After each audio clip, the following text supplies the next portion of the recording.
Je crois en Jésus-Christ, son Fils unique, notre Seigneur. Voilà un mystère bien difficile, tout autant qu'admirable.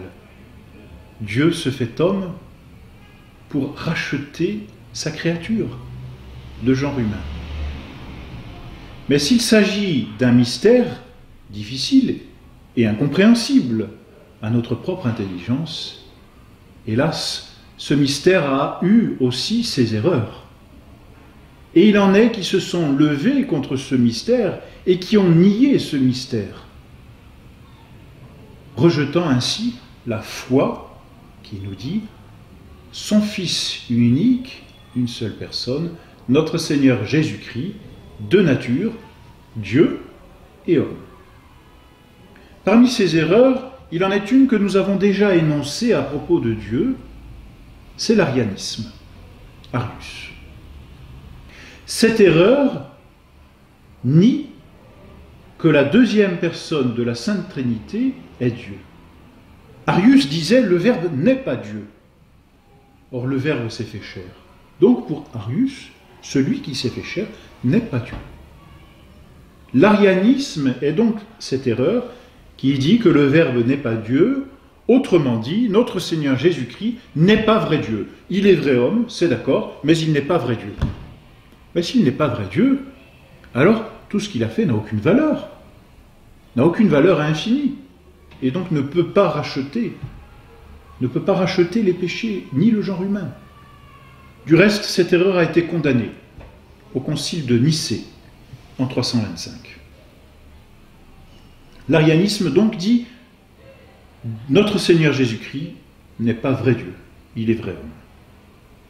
D'autres erreurs se sont, si l'on peut dire, comme superposées à cela.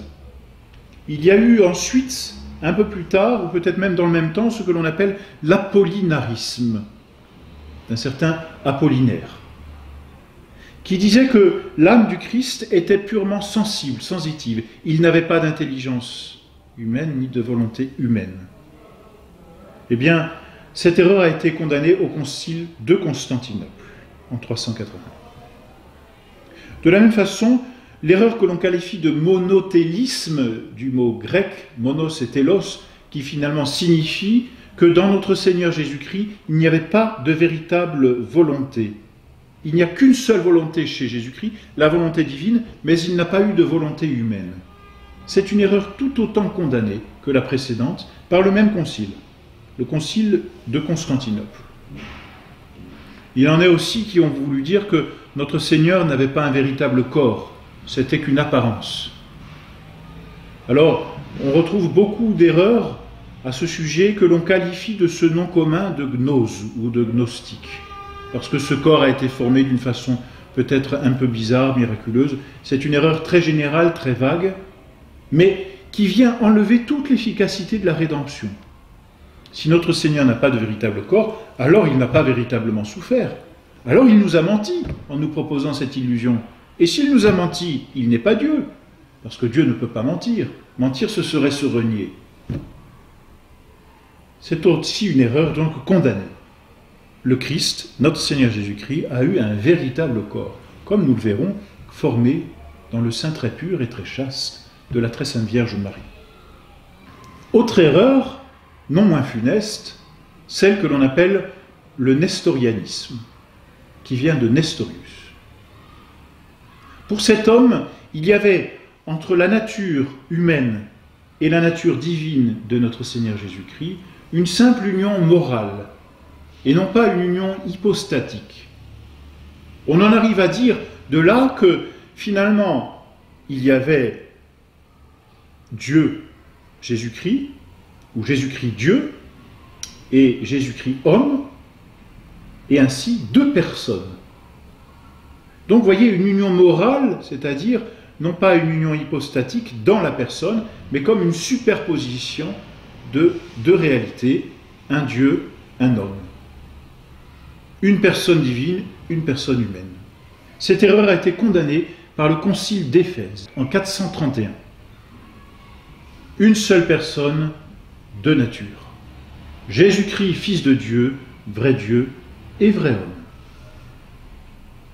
Et enfin, il y a eu cette erreur qui nous vient d'Eutychès, Eutychès qui a donné son nom à l'erreur, l'eutychianisme, par laquelle il disait qu'il n'y avait qu'une seule nature en Jésus-Christ, c'est la nature divine. Et ainsi, toute la nature humaine était complètement absorbée au point de disparaître dans cette nature divine. Alors cela rend aussi impossible le mystère de la rédemption.